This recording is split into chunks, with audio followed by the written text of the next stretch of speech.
Bonjour à tous, bienvenue dans cette nouvelle émission de réussite d'entreprise, produite par Open Media et diffusée sur Le Figaro.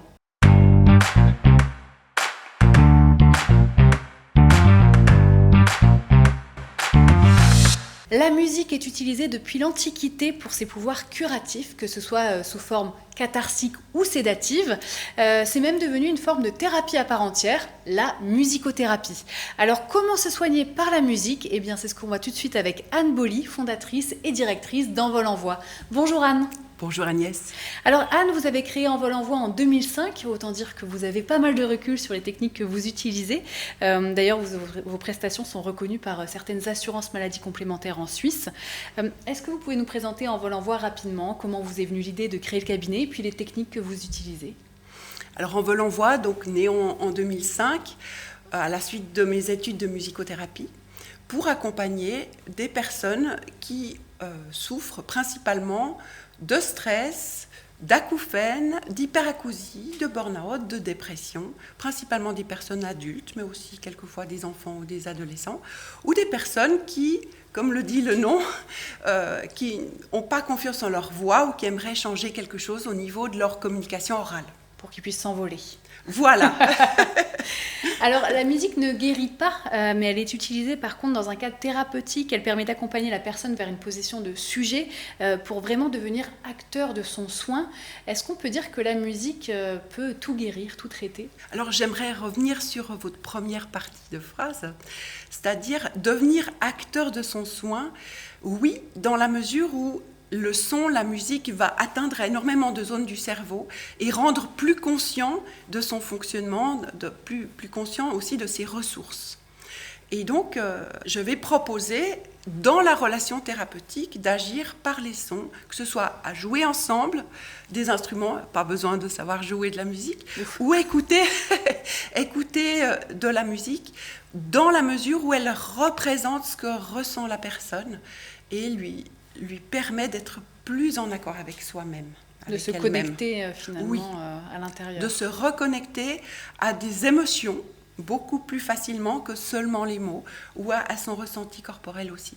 Et alors concrètement, parce que j'ai du mal à visualiser, comment ça se passe un accompagnement en musicothérapie avec Envol en Voix dans le cas présent ? Alors chaque accompagnement est différent. Il n'y a pas de programme tout défini. D'accord. Mais je vais proposer à la personne de par exemple, choisir un instrument et on va jouer ensemble. Et dans la relation musicale va se passer des tas de choses qui permettront de prendre conscience. Mais, par exemple, si je reçois quelqu'un qui souffre de burn-out, eh bien, la toute première chose que je vais lui proposer, ce sera peut-être des activités de détente, que ce soit avec la voix qui va dans le corps, qu'on ressent dans son corps, la respiration, mais peut-être aussi des massages avec les bols chantants. Et bien sûr, toute une dimension relationnelle avec les instruments, la musique, qui permettra de revisiter ce que cette personne vit au niveau professionnel ou privé. C'est-à-dire que par exemple, un accompagnement par la musique, on va aller chercher un instrument nous-mêmes, vous proposez un instrument en particulier ou comment ça se passe pour les patients ?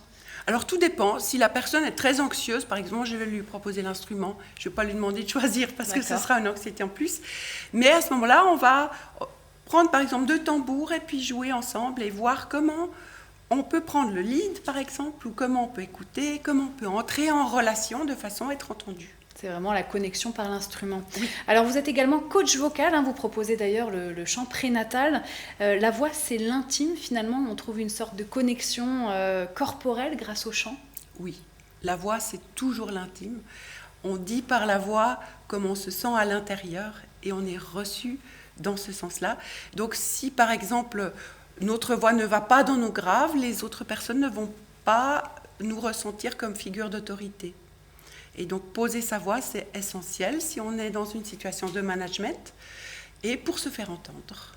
Et voilà. Alors, le chant prénatal, c'est encore une autre discipline pour les femmes enceintes, de façon à permettre la connexion aussi à leur corps, permettre de s'exprimer plus valablement pendant l'accouchement aussi, une aide, par exemple, à canaliser les douleurs par la voix.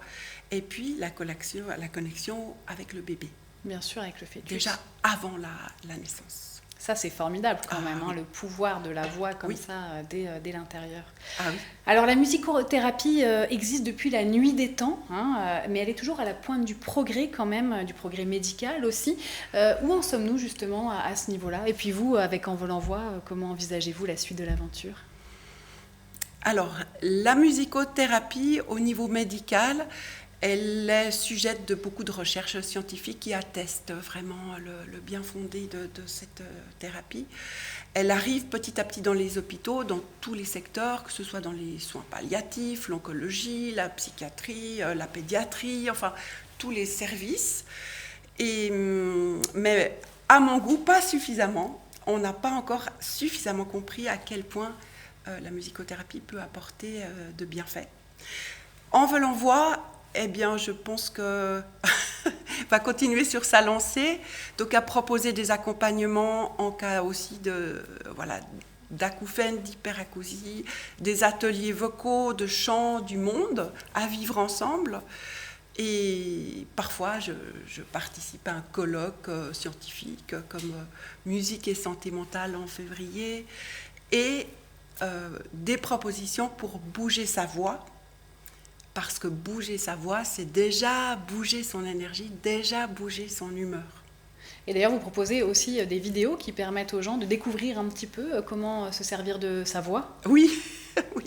J'ai une chaîne YouTube, effectivement, qui propose des courtes vidéos pour bouger sa voix, s'amuser avec sa voix. Rien de sérieux, mais oui, pour déconnecter, pour quitter un petit peu les pensées et les ruminations. Très intéressant, je vais aller voir ça.